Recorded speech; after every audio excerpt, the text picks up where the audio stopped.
ये जो हमारा जन्म हुआ ये भाग्य के अधीन नहीं है, ये नवीन भाग्य निर्माण करने के लिए है। नहीं तो आदेश ही नहीं देते भगवान। पशुओं को आदेश नहीं दिया जाता क्योंकि वो भाग्य के अधीन है। केवल मनुष्य शरीर को आदेश दिया गया है। किसी देवता को भी आदेश नहीं दिया गया कि आप ये करो ये ना करो, क्योंकि वो वही करेंगे जो उनके सुकृत है, उसके अनुसार बस भोग भोगेंगे।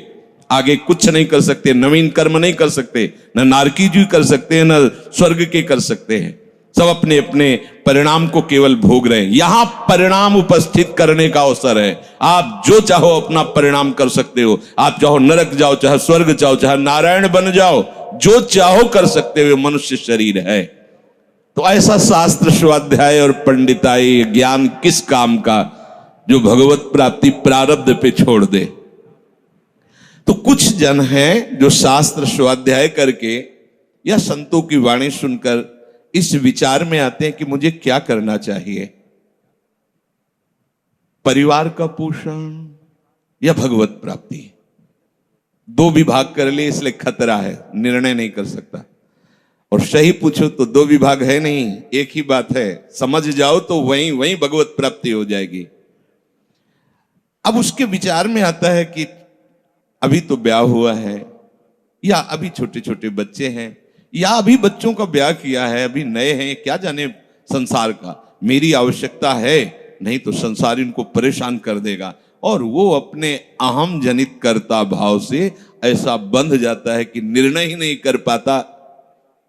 श्री चरणदास जी कह रहे हैं, ए भाई समझो, जिस कर्तव्य को तुम विसार करके झूठे भाव को कर्तव्य मान रहे हो, अरे माया के दीवाने, अरे हिया नहीं रहना, करना अंत पयाना।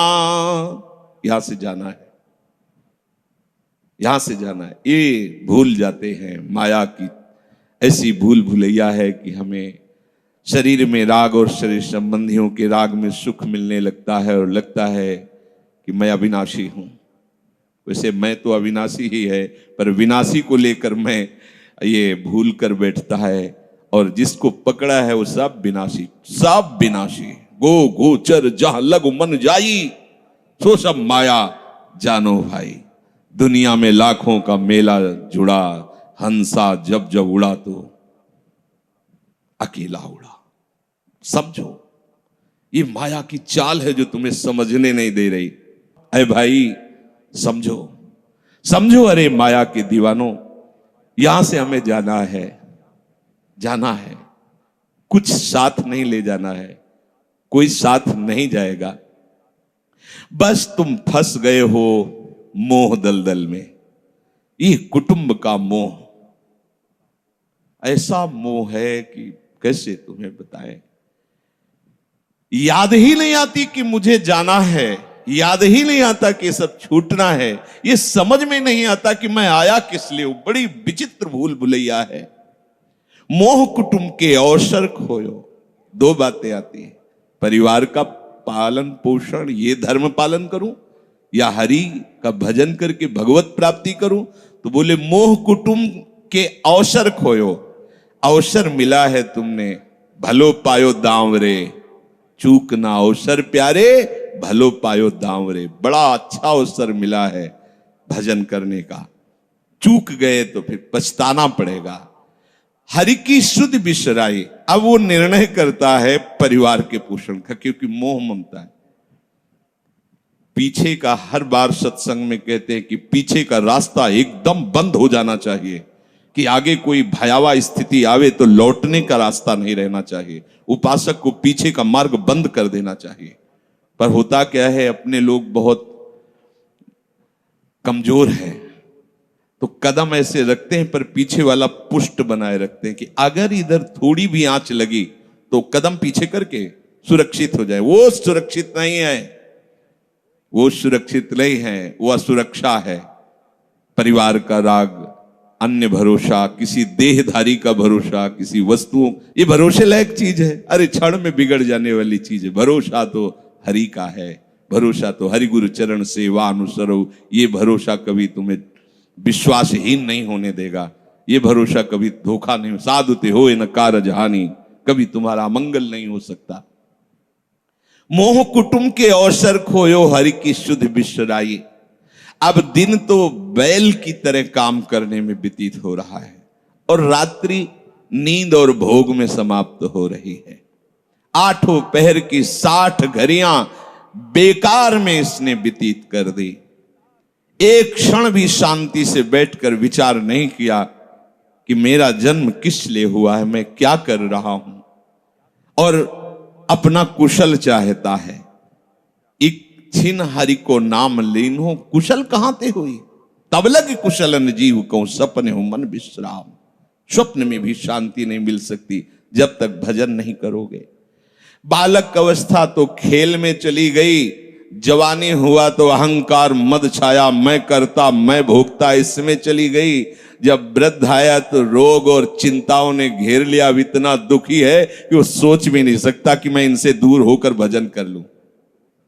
ये जो वो भजन का नाटक होता है, भजन में हम देखते हैं ऐसे ही लगा रहता है, कैसे हो और बढ़िया से, और क्या करें, और मरने का ठौर आ रहा है, और क्या करें, तुम आए हो भजन करने के लिए और में भी फंसे हो, क्या कर दूं, कहां से कैसे व्यवस्था कर दूं। हम ही चला रहे हैं, भले वृंदावन में बैठे परिवार हमारे अनुसार चलेगा, हमारे ही, नहीं तो नष्ट हो जाएंगे। आए हैं वनवास करने के लिए, भजन करने के लिए, पूरा का पूरा प्रपंच दिमाग में पता लगता है। वृद्ध भय चिंताति उपजी, दुख में कछु न सुहाता। अरे भूल क्यों रहे हो, चेतो। साधु चेताता है जगत को, चेतो। काल रूपी शिकारी धनुष पर विष का बाण चढ़ा चुका है, तुम ठीक निशाने पे हो, होश में हो जाओ। अगर अब कोई तुम्हें निशाने से बचा सकता है तो काल का भी महाकाल हरि बचा सकता है, दूसरा कोई नहीं। आए अचानक बांधे, यम के दूत आकर अचानक बंधन में डाल करके ले जाते हैं। अब वो निर्णय कर रहे हैं, झूठे जग से नेह छोड़कर साचो हरिनाम उचारो। चरणदास सुखदेव कहते हैं अपना भला विचारो, इसी में अपना भला है। तो क्या करें, घर परिवार छोड़कर तुम्हारी तरह बाबा जी बन जाए? बाबा जी बनने से भगवत प्राप्ति नहीं होती। अगर आप बाबा जी बाहरी बात को ले रहे हैं तो उसको समझ लीजिए, बाबा जी बनने से भगवत प्राप्ति नहीं होती, प्रभु के होने से भगवत प्राप्ति होती है। वो आप चाहे गृहस्थ वेश में रहकर बनो या आप विरक्त वेश, 2 मार्ग शास्त्रों ने स्थापित किए हैं, वो प्रभु के लिए।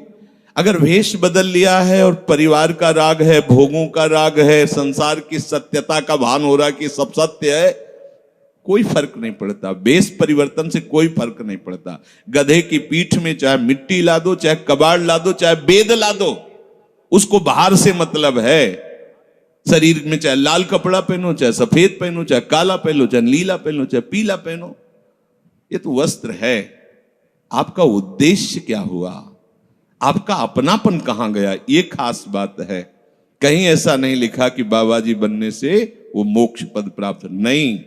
जहां संत की बात आएगी वहां लक्षण होंगे, जहां भगवत प्राप्ति की बात आएगी वहां मन का प्रभु में तन्मयता होना, प्रभु में डूबना, प्रभु के चिंतन में मगन होना होगा। वो चाहे गृहस्थ हो चाहे विरक्त हो, दोनों के। एक है कि संसार का व्यवहार पसंद नहीं तो निवृत्ति मार्ग का पथिक बन गया, और एक है कि संसार के व्यवहार को भगवत स्वरूप समझकर, भगवत अर्पित करते हुए अपने को प्रभु का मानकर, प्रभु को अपना मानकर चल रहा है, ठीक वैसे ही भगवत प्राप्ति उसको भी होगी। हम लोग जब सत्संग में बात सुनते हैं तो निर्णय करने के लिए हमारा ही हृदय होता है। अब लगा कि नहीं ठीक है, भजन तो करना है, पर हम ऐसा नहीं है कि कर्तव्य के लिए रुक रहे, पर कुछ समय अब हम लेंगे, फटाफट सब निपटा के।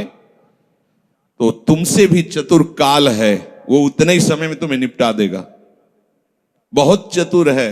हमने बहुत से लोगों के मुझ से सुना है कि बस ये काम हो जाए हम आए, आज तक वो लौट के नहीं आ पाए, क्योंकि वो गली ऐसी है, क्या है, बहुत दलदल है आगे। जो गया ना मोह कलिल में डूबा, अब निकल पाना बड़ा मुश्किल है।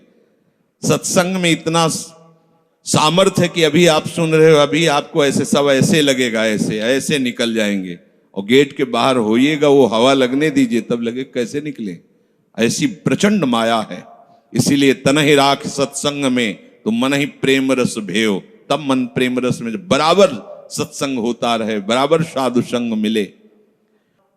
ऐ साधो, ये तमाशा है, तमाशा बस 2 घड़ी का तमाशा है। यहां जितने इकट्ठे हुए हो ये सब मिल नहीं सकते। माता पिता भाई बंधु सब बिछुड़ते चले जा रहे हैं। जो ही आकर सब इकट्ठे मिले हो, ये कभी इकट्ठे नहीं रह सकते। ये कुछ समय का है। संतों ने इसे 2 घड़ी का है, ऐसे ऐसे व्यतीत हुआ। हम लोग परिवार को अपना मैं मानकर, मेरा मानकर के जो पोषित कर रहे हैं, वो कुछ समय के लिए है। जैसे नाव नदी के ऊपर बाट बटाऊ आए, मिल मिल जुदे होए पल माही आप को जावे। जैसे नदी पार करने के लिए 50 लोग इकट्ठे हुए नाव में बैठे, नाव किनारे पहुंचे, सब अपने अपने मार्ग को चले जाते हैं, कोई किसी का साथ नहीं देता है। ऐसे ही मृत्यु का समय आया, चला आप कितना भी प्यार करो, वो लौट के आपसे पूछने के लिए नहीं आएगा आप कैसे हो। या आपने कितना भी सबके लिए किया है, मोह से युक्त होकर अपना जीवन, विशेष जीवन आपने दे दिया, लेकिन आपकी क्या दुर्गति होगी किसी को कोई परवाह नहीं है। फूंक ताप के 10-5 दिन में वो जो दिन क्रिया हुई, इसके बाद सब मौज मस्ती में होते हैं। कोई तुम्हारा चिंतन, कोई तुम्हारा नाम नहीं लेगा, कोई तुम्हारे लिए आंसू नहीं बहाएगा। वो अगर कोई रोता है तो हमने सुना है कैसे रोता है। आज तक हमने जो कहा वही इन्होंने पूरा किया, मतलब अपनी कामनाओं की पूर्ति के लिए रोता है। अब कौन हमारी बात सुनेगा। तुम कितना हमें चाहते थे, कोई नहीं उतना चाहता। क्या कह के रो रहा है, क्या कह के रो रहा है? अपनी कामनाओं की, स्वार्थ की पूर्ति के लिए रो रहा है, तुम्हारे लिए नहीं रो रहा। वो ये भगवान का बगीचा है संसार, रंग बिरंगे फूल हैं। कुछ तो कली ही मुरझा कर नष्ट हो जाती है, कुछ फूल खिलकर नष्ट हो जाते हैं, कुछ में ऐसी सुगंध आती, थोड़ा सुगंध फैलती, वो भी नष्ट हो जाते हैं। ये बगीचा केवल देखने में सुहावना लगता है बड़ा भयावना। इसमें मृत्यु का तांडव हो रहा है। आप देखो, प्रतिपल मृत्यु भयावा, पर कैसी माया है। सामने वाला पतिंगा जला, फिर भी वो जाके उसी में जलता है। ऐसे फूंक के आ रहे हैं एक को, और उनको ये वैराग्य नहीं हो रहा कि मेरे शरीर की भी यही दशा होनी, मुझे कुछ कर लेना चाहिए। ऐसी कुछ कर लेना चाहिए जिससे हम कालातीत अवस्था को प्राप्त हो जाए। क्यों नहीं कर पाता? दारा सुत संपत्ति को सुख, ज्यों मोती ओस बिलावे, यहाँ ही मिले और यहाँ ही नासे, ता क्यों पछतावे। अरे भाई, ये पुत्र और परिवार का मिलन और ये सुख ऐसा है जैसे पत्ते में ओस की बूंद, कितने सेकंड में ढल जाएगी कुछ पता नहीं। ऐसे ही ये है। बड़े हर्षित हो रहे हैं, बाजे बजवा रहे हैं, बहुत दिनों बाद लड़का हुआ है, फूले नहीं समा रहे, और काल की अवधि बहुत अलु खत्म। अब वो बूंद जो है पत्ते में गिर गई। अब किस बात को लेकर यहां खुशी मनाई जाए, किस बात को लेकर हम यहां गर्व करें? बहुत सावधानी की जरूरत है। जो यहां मिला वो यहीं छूट जाएगा। आप जब जाओगे तो आपके साथ हरि भजन वो किया नहीं, आपके साथ ही हरि उनको माना नहीं। क्या करो? कुछ दे दे, क्या? सबको सुख देने की भावना, सब में प्रभु की भावना, जो भी तुम्हारे पास मन वचन कर्म से प्राप्त हुआ है वो सबको सुख देने के लिए है। सब में प्रभु है। ये बात समझ में नहीं आएगी, सबको क्यों सुख दें? क्योंकि सुख मिलना है। आप सिद्धांत समझो, आप सबके सुखों को खींच करके उनको दुख देकर सुखी होना चाहते हो, तो वो दुख लौटकर बड़ा भारी रूप रख करके आपको भोगना पड़ेगा। आप दूसरे को सुख दिए तो सुख लौट के बड़ा भारी सुख आपको देगा। ये सिद्धांत समझो ना, पर समझ ठीक है नहीं। तो हम दूसरे को दुख दे करके अपने को सुखी मानना चाहते तो वो दुख बहुत बड़ा रूप रख के आता है और हम दुखी हो जाते हैं। नहीं, आज तक तो सब लोग सुख के लिए ही कर रहे हो, तो सुखी हो जाना चाहिए। मतलब गलत है, कहीं ना कहीं सिद्धांत गलत है। सत्संगति को लाभ बड़ो है, साधु भक्त समझावे, चरण दास ही राम सुमिर ले, गुरु सुखदेव बतावे। चरणदास जी कह रहे तुम्हारा परम हितकारी हरि है, उसी से नेह लगा लो, सदगुरु के वचनों पर विश्वास करो, प्रभु के नाम का निरंतर रटन करो। अब ये बात हमारी समझ में आई सत्संग के द्वारा कि हमारे जीवन के जो दो उद्देश्य बन रहे थे कि एक तो क्या करें, परिवार का पोषण करें या हरि भजन करें। तो दो भाव जो बने थे उनको तो मिटार दो, दो है ही नहीं। घर गृहस्थी में जो है बिल्कुल उसे बंधनकारी मत समझो, प्रभु का सब कुछ मानकर नाम सुमिरन करते हुए जो सेवा करो। अरे बड़ा आनंद आता है। आपको लगता है कि बैठकर भजन होता है, बिल्कुल ये मन की चाल है, नहीं होता। मन को भजन में नहीं लगाओगे तो चाहे पड़े रहो चाहे बैठे रहो, भजन नहीं होने वाला। और अगर भजन में लगाओगे तो फावड़ा चलाते हुए भजन होगा। जब नाम का अभ्यास करना था तो नई अवस्था थी, तो गुरुजन हर समय सेवा में लगाए रहते थे। बड़ी बड़ी पत्थर की शिलियां आश्रम में थी, उठा उठा कर उनको जमा कर खोद के बना बराबर करना, तुलसी का बगीचा लगाना, गेंदे का बगीचा लगाना, और वृक्षों को हैंड पैप से भर भर के पानी 100 बाल्टी खूब सींचना खूब, और उसमें भी नाम स्मरण करना। और जो पूर्व सदगुरुदेव भगवान थे बड़े ही बाहरी कठोर नियम वाले, और उस समय नाम का अभ्यास उसी समय करवाया गुरुदेव भगवान ने। ऐसे नाम पूरे में सोने लगाना, पर गुरुदेव भगवान की कृपा से ये समझ में आया। तो हमें लगता है कि कोई भी काम करते हुए भजन हो सकता है, कोई भी। अरे जब युद्ध हो सकता है तो और क्या बात है। अब बोलो आपका निर्णय कि मैं परमार्थ में जाऊं या व्यवहार ठीक करूं। हम कह रहे हैं वो व्यवहार ही परमार्थ बना लो ना, भागने की जरूरत कहाँ है।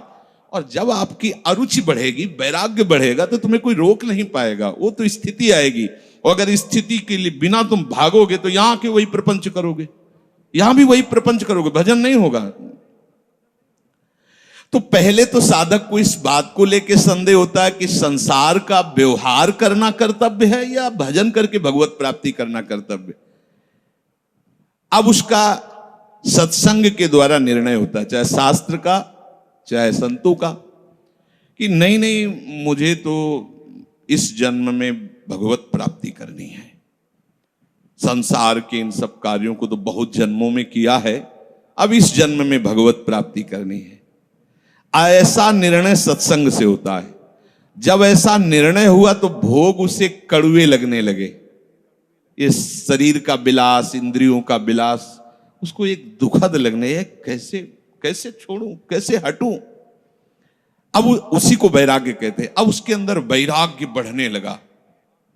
जब वैराग्य बढ़ने लगा तो वो प्रभु की तरफ चलने के लिए उतावला हुआ। अब उसके सामने प्रभु की तरफ चलने के लिए जो बताने वाले वो शास्त्र हैं और वो संत जन हैं।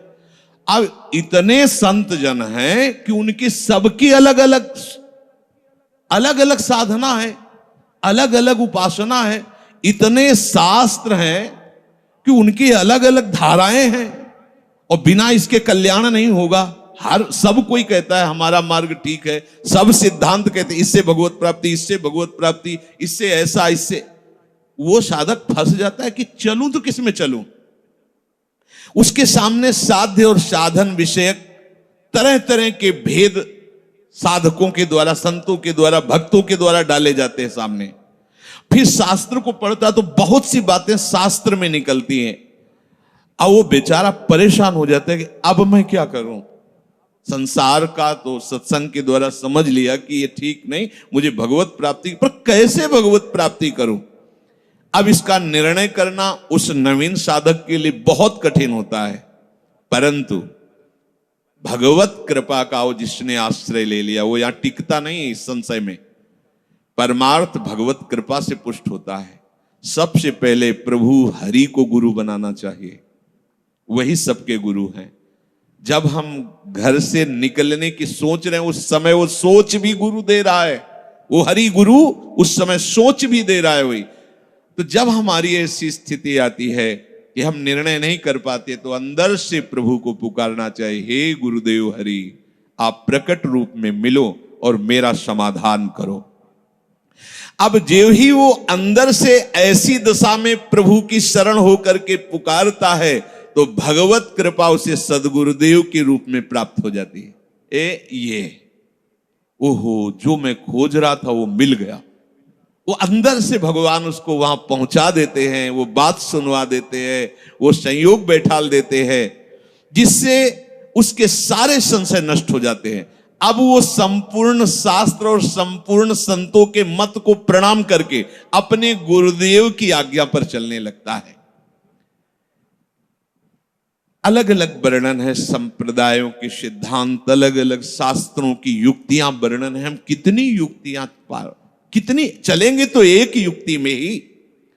तो इतनी बात समझ लेना है कि हम प्रभु के अंश हैं, इसमें किसी भी संप्रदाय का कोई कटाक्ष नहीं। जीव प्रभु का अंश है, इसमें किसी भी संप्रदाय की कोई टिप्पणी नहीं है ना, ठीक है।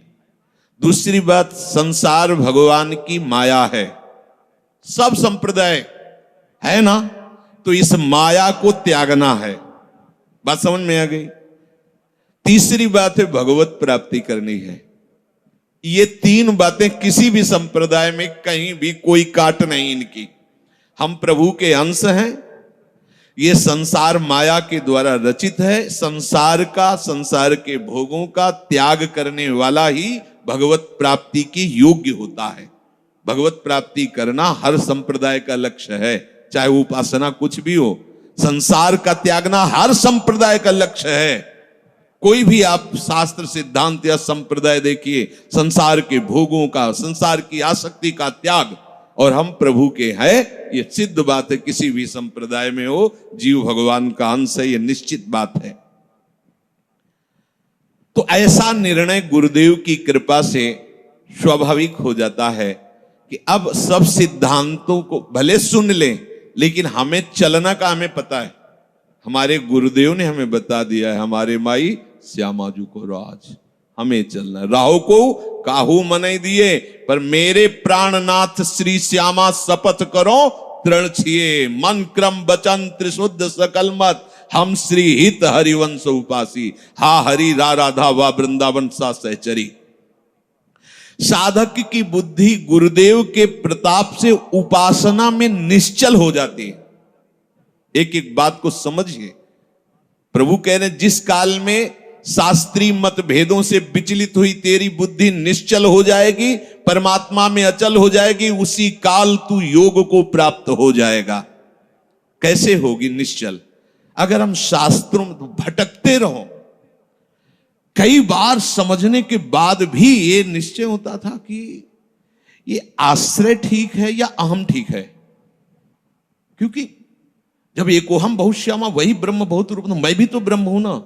मैं भ्रम से अपने को अंश मान रहा हूं, भ्रम से अपने को जीव मान रहा हूं, भ्रम से अपने को शरीर मान रहा हूं, वही हूं। सेवक से विभाव बिन भव न तरी उर्गारी।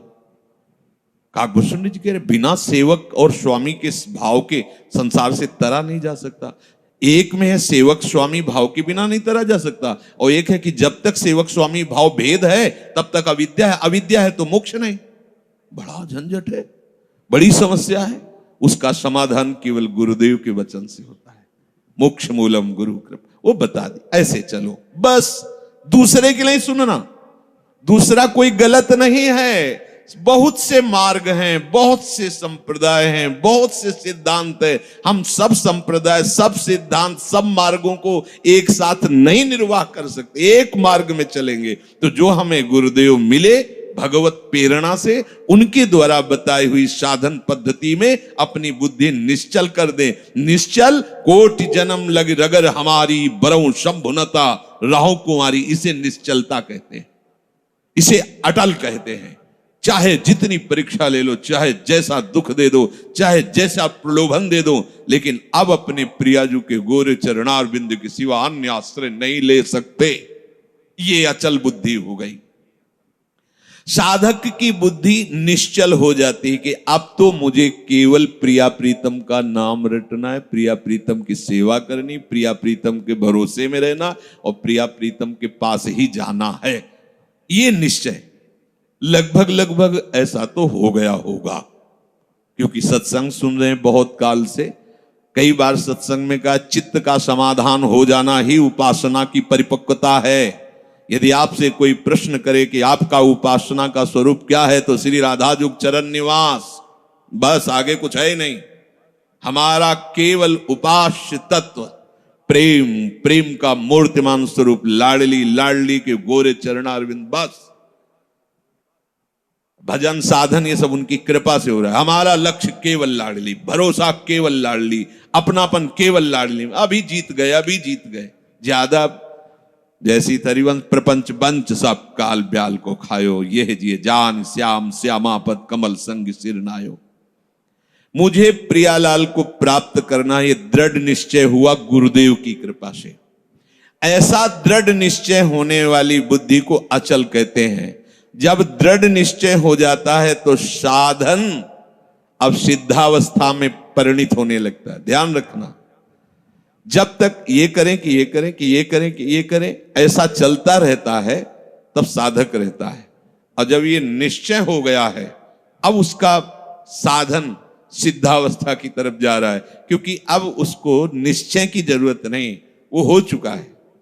प्यारी जो प्यारे जो वृंदावन धाम, नाम रूप लीला उनके गुणों का गायन, ये हमारा तय हो चुका है। इसमें कोई मिलावट नहीं होगी। अब साधन नहीं हो रहा, अब वो धीरे धीरे परिपक्व हो रहा है, गाढ़ हो रहा है, वो सिद्धावस्था की तरफ जा रहा है। तभी प्रभु कह रहे हैं कि बुद्धिस्तदा योग मवाप्स्यसि, अब वो योग को प्राप्त हो रहा है। निश्चय हो गया, अब योग को प्राप्त। देखो निश्चय है कि नहीं, ना हो तो कर लीजिए। अब हमें साधन संबंधी जिज्ञासा नहीं रहनी चाहिए कि मुझे क्या करना है। अगर ये जिज्ञासा रही मुझे क्या करना है तो सब किया कराया माटी हो गया। मुझे क्या करना है, प्रियाजू कहूं, प्रियाजू के लिए श्वासें, प्रियाजू के लिए शक्ति है, उन्हीं के द्वारा दी, उन्हीं की, चाहे गृहस्थी में हूं चाहे विरक्ति में हूं, प्रियाजू कहूं, प्रियाजू के लिए चेष्टा करूं। प्रियाजू ही हमारी मालिक है, हमारे जीवन का पूरा अधिकार प्रियाजू को है। अब वो दुख दें सुख दें, लाभ है हानि है, दुर्गति है नरक है स्वर्ग है, इसकी मुझे कोई परवाह नहीं। इतना तो निश्चय हो जाना चाहिए। और इतना निश्चय हो जाए तो भगवान से भी कृपालु हमारी लाडली जी हैं। भगवान को बहुत करुणा समुद्र कहा गया है भी, लेकिन उस करुणा समुद्र का गाढ़ रूप श्री लाडली जी महाराज हैं। अरे इनके भरोसे हो जाने पर अलबेली सरकार है, कहीं आज तक पर जल्दी कोई भरोसा इधर का पा नहीं पाता, क्योंकि ये एकांतिक महल है। और जिसे भरोसा मिल गया वो निहाल हो गया, निहाल हो गया। अब उसे प्रियाजू के साथ नित्य संयोग का अनुभव होने लगेगा। ध्यान दीजिए, बुद्धि का निश्चय, उपासना का परिपक्व अवस्था की तरफ पदार्पण हो रहा है। अब उसे प्रतिपल लग रहा है कि प्रियाजू हमारे साथ है। लग नहीं रहा है, छिन छिन बिहरत संग, सेवक जी कह रहे हैं, छिन छिन बिहरत संग, छिन छिन निरखत प्रेम भरी, और छिन जस कहत अभंग, ये जो कृपा हरिवंश की। निश्चय में जितनी कमी होती भगवत प्राप्ति में उतनी ही देरी होती है। निश्चय में जितनी कमी होती है भगवत प्राप्ति में उतनी देरी होती है। क्रिया से भगवत प्राप्ति नहीं है, निश्चय से भगवत प्राप्ति है। निश्चय गुरु कृपा से होता है, गुरु वचनों से होता है, सत्संग से होता है। जब बुद्धि अपने आराध्य देव में निश्चल हो जाती है तो उसे नित्य योग का अनुभव होने लगता है। संसार से संबंध विच्छेद करने के लिए बुद्धि को निश्चल होना ही चाहिए।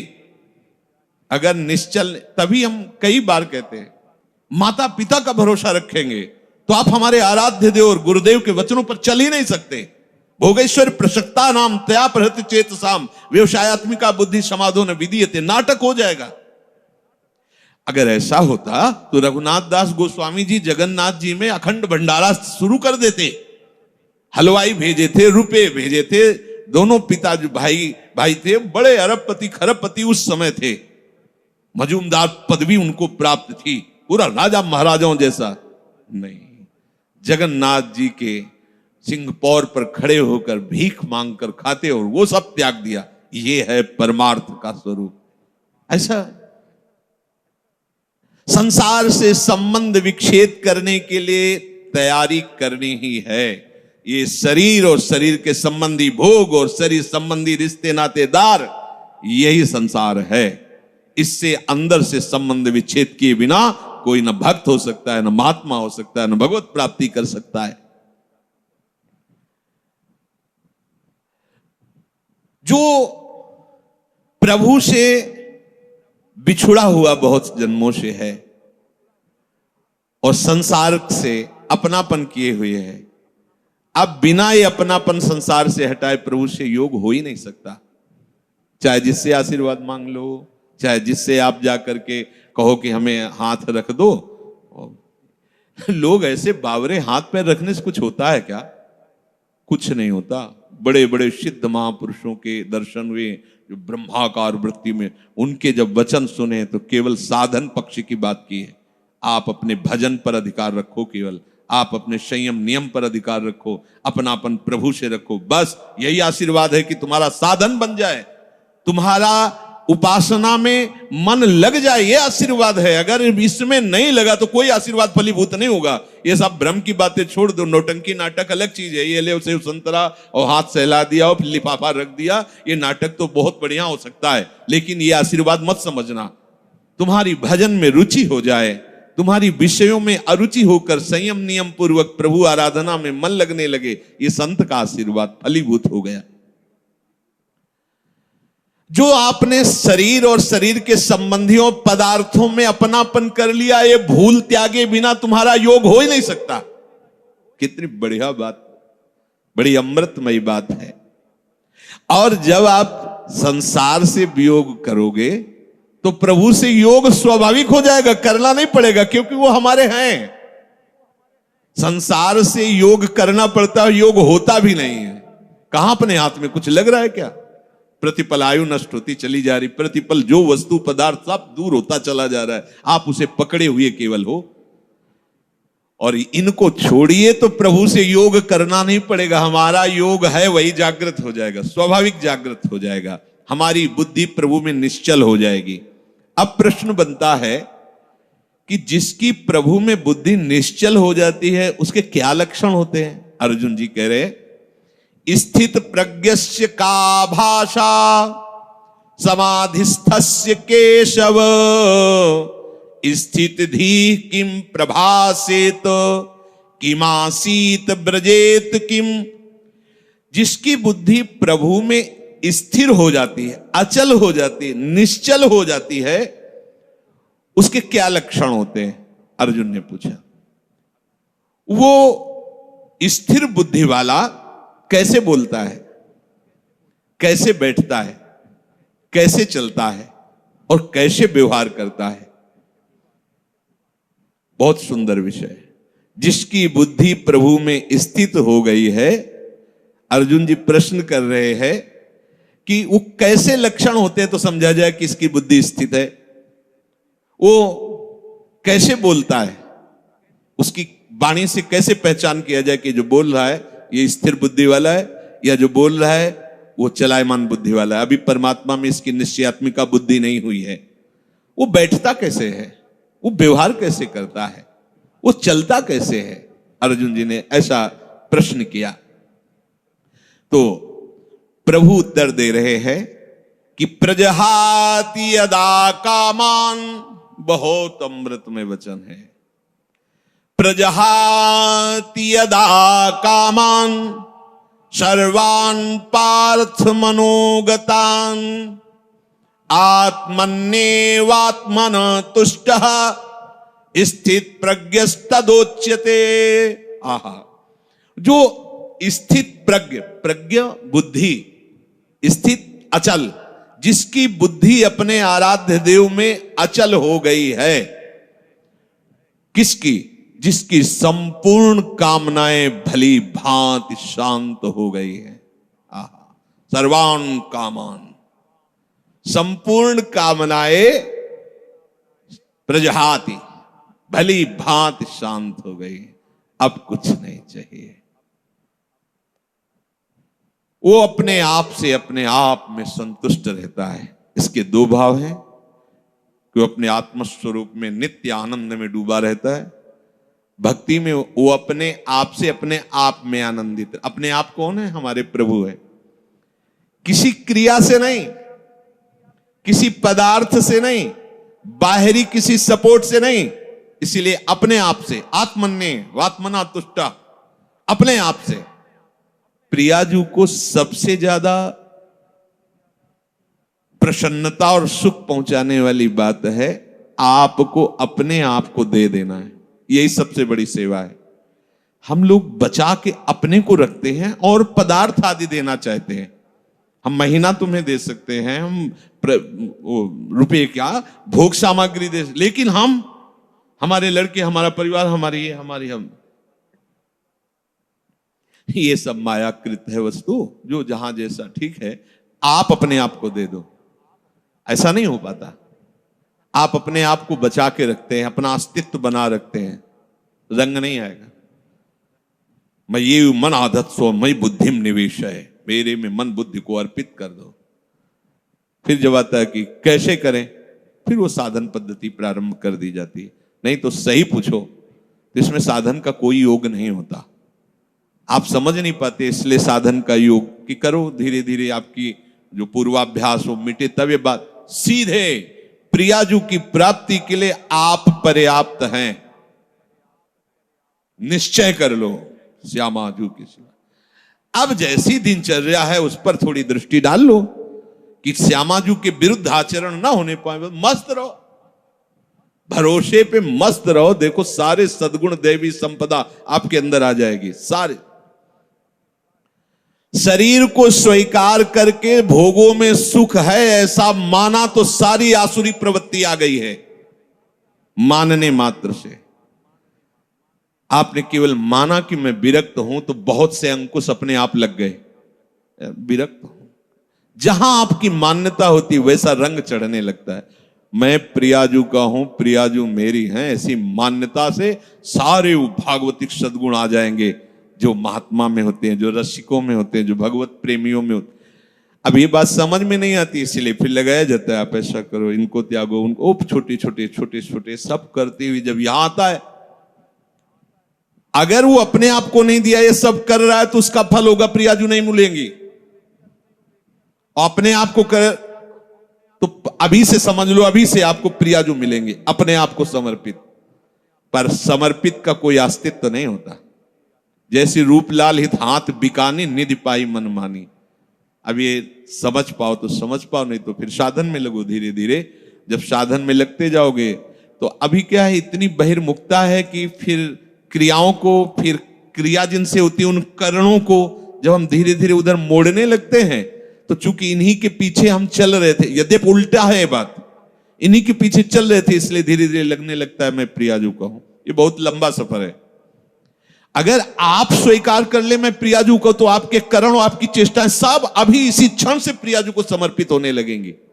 वो समझ नहीं आती, क्योंकि बहुत समय से अपनापन शरीर और शरीर संबंधी भोगों और शरीर संबंधी रिश्ते नातों में, इसलिए कहने का होता है अरे नहीं अब तो हमारे माता पिता आप ही हो। अब तो जब अवसर आता है तो माता पिता के पास होते हैं, एक भी बात गुरु की नहीं माननी, एक भी बात शास्त्र की नहीं। ये कहने सुनने से कोई बात नहीं बनती, स्वीकृति से होता है। यहां प्रभु कह रहे हैं प्रजहात यदा कामान सर्वान पार्थ मनोगतान। जब उपासक ये निश्चय कर लेता है कि प्रभु के सिवा मेरा कोई नहीं, अब जो कामनाएं होती वो सुख के लिए होती। कोई भी कामना, ये खाऊं, ये देखूं, ये सुनूं, चलो हमारी ऊंची स्थिति नहीं, पर उसे हम प्रियाजू के ऊपर छोड़ देते हैं। अगर हमें हलवा मिलना है पाने को, तो तुम ना करो, तुमको वही पाना पड़ेगा। जिधर भी जाओगे हलवा मिलेगा, क्योंकि तुम्हें पाना है प्रियाजू को। और नहीं पाना है तो चिंतन ही करते रहो, मिलना नहीं है।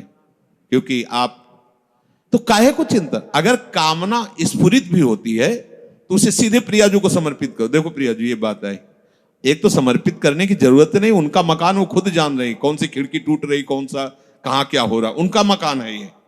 बिल्कुल सीधे समझो, जब मकान नाम में कर दिया तो उसकी छिपकली भी उसी में हो गई, जाला भी हो गया, मकरी भी हो गई, और उसकी जो गंदगी वो भी उन्हीं के नाम हो गई। आप समझो, बिल्कुल समझो, मकान नाम हो गया ना, जैसे कहते सब पूरा हो गया उसमें, अच्छा बुरा जो भी था सब नाम। ऐसे ही जीवन प्रभु के हवाले कर दिया।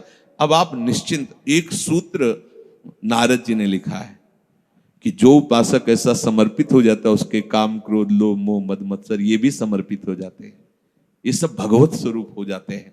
ये विरोध तभी करते हैं जब हम भगवत विमुख है, देहाभिमानी, इसलिए जलाते हैं, हमें भ्रष्ट करते हैं। और जिस समय आप भगवत तो ये सब भगवत स्वरूप हो जाते हैं, ये सब प्रभु को समर्पित हो जाते हैं।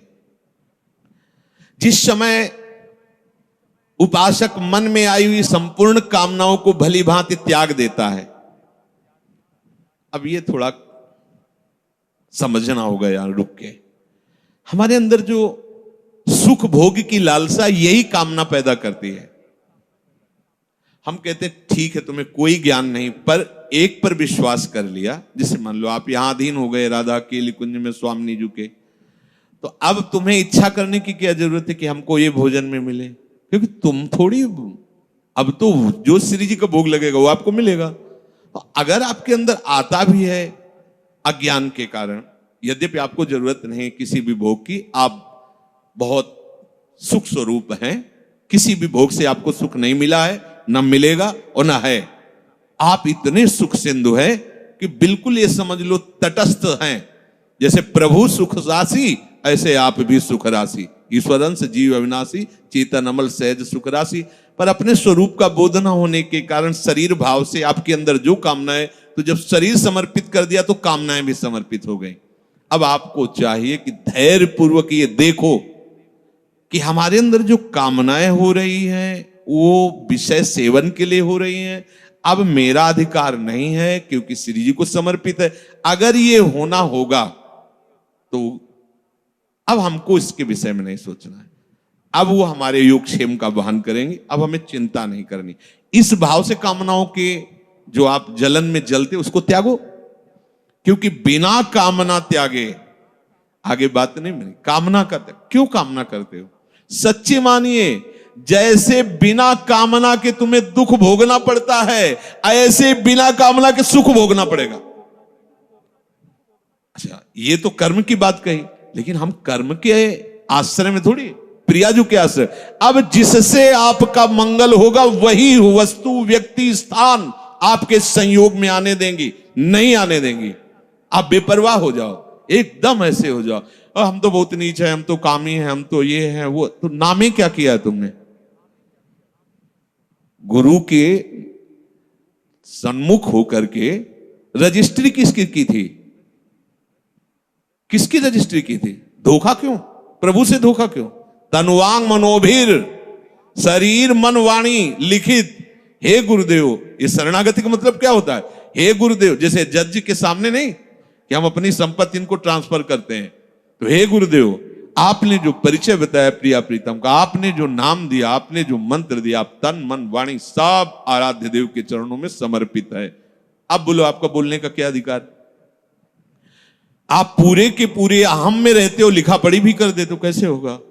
मान लो ये जमीन किसी ने लिख गई श्री जी के नाम, और आके यहां सत्संग नहीं होगा, कैसे तुम ऐसा कैसे बोल सकते हो? ऐसे ही होता है। आप कहते हो कि तनुवांग मनोभिर मलय सोहम तविवाश्रित, और फिर इसके बाद अहंकार का खेल दिखाते हो, तो दिव्य शक्तियां जो आपको धक्का मार के बाहर निकल, झूठा कहीं का नहीं। तो भगवत प्राप्ति हो गई है, किसी साधन से नहीं, श्री जी के नाम में कर दिया। श्री जी के नाम में कर दो ना, अंदर की बात है, किसी को बाहर थोड़ी बताने की बात। अब आप अभी निश्चिंत हो गए, जब पवाएंगे पालेंगे, जब सुलाएंगे सो जाएंगे, जब जगाएंगे जग गए, जब जो सेवा करवा रहे हो सेवा हो रहे, नहीं हो रहा तो हमारी भगवत प्राप्ति है। क्योंकि हम जितने बूढ़े शरीर वाले हो चाहे जवान शरीर वाले हो, क्रियापरायण हो चाहे निष्क्रिय हो, हम अपने आप को श्री जी के हवाले कर दिया है। कामी है, क्रोधी है, लोभी है, मलिन है, जैसे भी है, जैसे पूरा का पूरा मकान आपके नाम। अब बेपरवाह हो जाओ, पर करते नहीं हो इसीलिए बेपरवाह नहीं हो। अगर कर दो तो अभी नाच पड़ोगे, बाजी जीत। तभी तो बलिहारी गुरु चरणों की होती है, ऐसे थोड़ी बलिहारी। इतना बड़ा समस्या ऐसे मिटा दिया, बलिहारी बलिहारी बलिहारी हृदय में बार नाम सुकृत धन अपनी जीवन अति हित मान देत वरदान। ये हमें बहुत बड़ी वस्तु मिल गई। अब जब समस्त कामनाओं का त्याग करके एकमात्र निश्चल बुद्धि प्रभु में होती है तो उसे कहा जाता है स्थित प्रज्ञ। ऐसा समझ लो जैसे भुना हुआ चना, भुने हुए चने को कहीं भी कितने भी गीली मिट्टी में खाद डाल के आप कभी अंकुरण नहीं हो सकता। ऐसे जो स्थित प्रज्ञ होता है, कोई भी भोग वासना उसके हृदय में हलचल नहीं पैदा कर सकती, वो निरपेक्ष होकर भोगता है। प्रसाद अच्छे से अच्छा या प्रतिकूल या अनुकूल, जैसी भी परिस्थिति वो बाहरी है। जैसे आप क्या पाके कैसे हो, आपको अपने को क्या परेशानी, ऐसे ही इसको इसका प्रारब्ध है या इसको प्रभु ने निश्चय किया है कि हलवा पाना, पा लिया। उसको कोई इसमें हर्ष नहीं होता आज हलवा नहीं, नमक रोटी मिल गई या ऐसे ही कुछ रूखा सूखा, कोई शोक नहीं उसके लिए। कोई यार 10 दिन से तो ऐसे ही चल रहा है, कुछ ऐसा मिलना चाहिए, कुछ वैसे, कोई हलचल क्यों? क्योंकि वो भोगता नहीं, वो शरीर नहीं है, प्रियाजू को अर्पित है, जैसा जो कुछ। अब ये थोड़ा समझना चाहिए, कब समझोगे, कब इस पे चलोगे।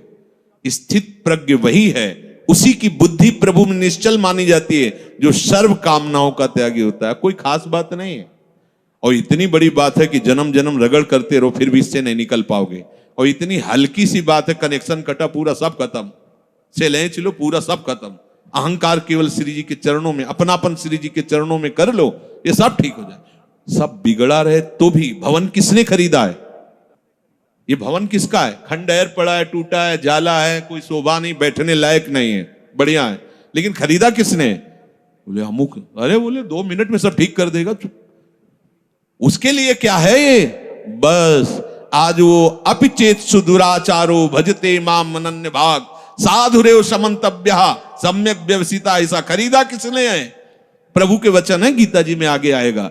अपिचेत सुदुराचारो, सुमन सांगोपांग दुराचार करने वाला वर्तमान में, लेकिन उसने निश्चय कर लिया कि अब मेरा केवल भगवान ही उद्धार कर सकते हैं, मैं बहुत नीच और पापी हूं, केवल भगवान ही।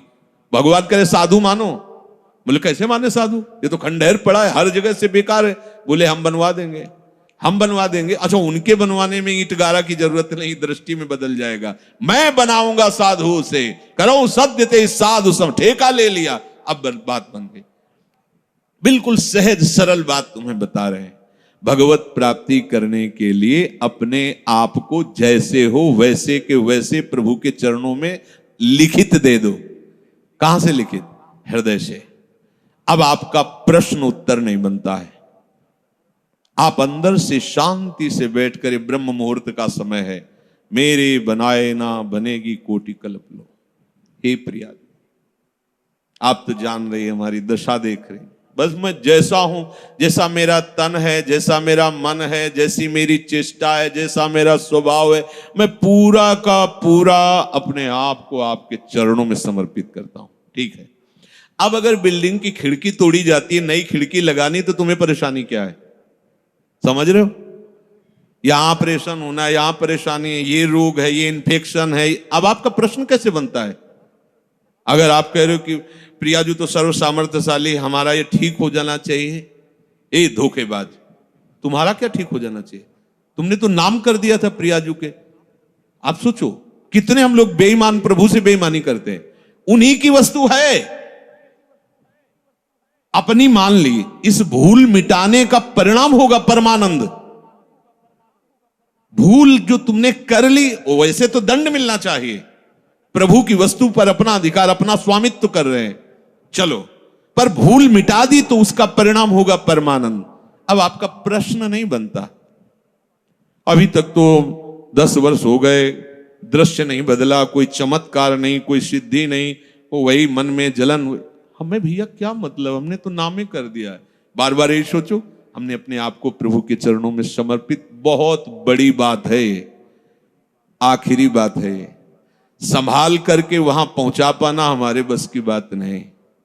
मेढकों का तौलना है, 2 रखो तराजू पे तो 4 छलांग लगाते, 4 रखो तो पूरे के तनवांग मनोभिर्मलई सोहम तवै वाश्रिता।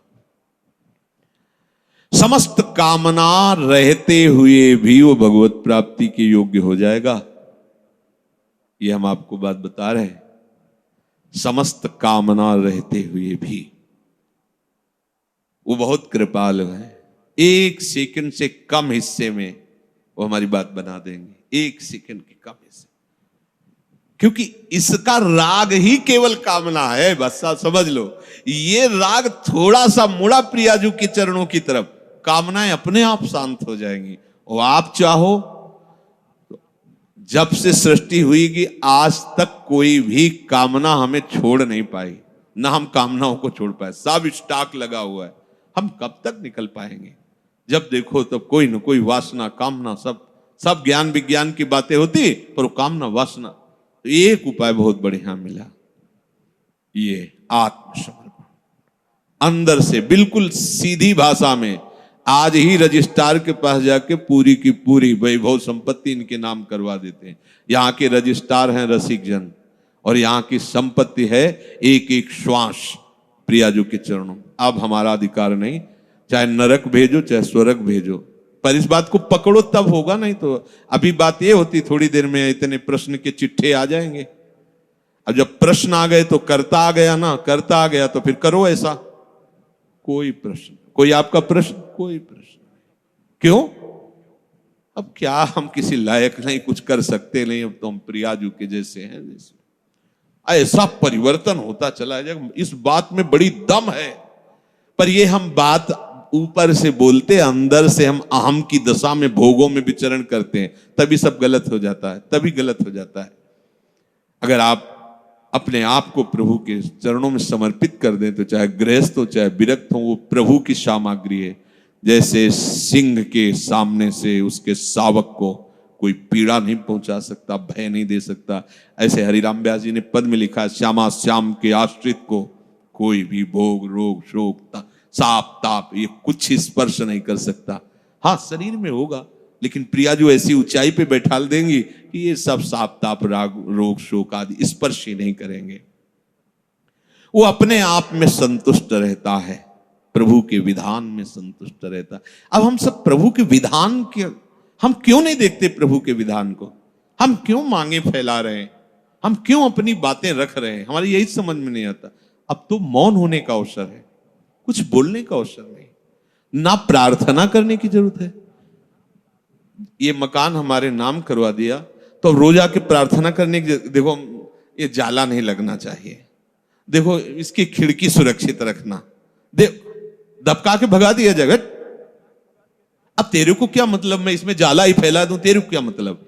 ऐसे ही अब हमें प्रार्थना की भी जरूरत नहीं। प्रभु इज्जत रखना, प्रभु स्वस्थ रखना, प्रभु हमारा कल्याण कर मत करो, हमारा कुछ है ही नहीं। अब आपकी इज्जत की बात है, अब आप अपनी शान बान को देखिए। हमारी तो जो थी वो आप में समर्पित हुआ, अब आप देख ली। अरे बड़ी मस्ती अभी, तभी तो कह रहे बिगड़ी जन्म अलेख की अब वही सुधे। आपको समझ में नहीं आ रहा, कह देंगे हाँ अभी मैंने कह दिया श्यामा से, और 2 मिनट बाद बात करेंगे तो देखो बुद्धि कहां स्थित है, केवल अहंकार में, देहाभिमान में।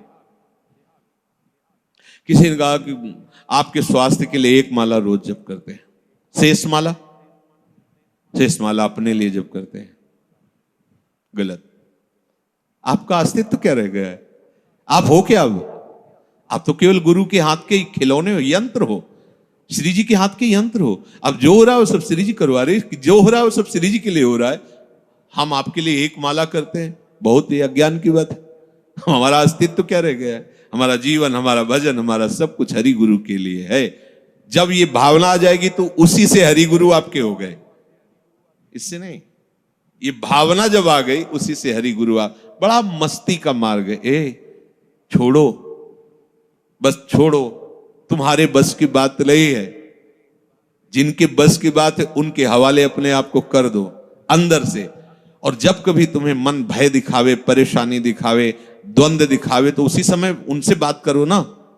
मैंने तो उनके नाम कर दिया, उनसे बात, मन से कहो उनसे बात करो। हम क्या करें, हम तो बिक गए, रूपलाल हित हाथ बिकाने, बिक गए लाडली जू के चरणों। अब हम ज्ञान विज्ञान से समझाएं तो आपके समझ में समझा तो रहे पीछे से। स्थूल है, सूक्ष्म है, कारण है, ये तुम नहीं हो, तुम आत्म स्वरूप हो। अपने स्वरूप में आओगे तो तुम्हारे अंदर कोई कामना है ही नहीं। अब अपना स्वरूप शीशा में देखते तो ये नजर आता है, क्या समझ में भैया, जो कुछ है स्थूल सूक्ष्म कारण और मैं, सब कुछ श्री जी, जो हमें पता नहीं क्या है क्या कैसा है, वो सब श्री जी के हवाले। बात सुधर गई, इससे बहुत जल्दी बात सुधर जाएगी। शेष चर्चा आगे। श्री राधा वल्लभ।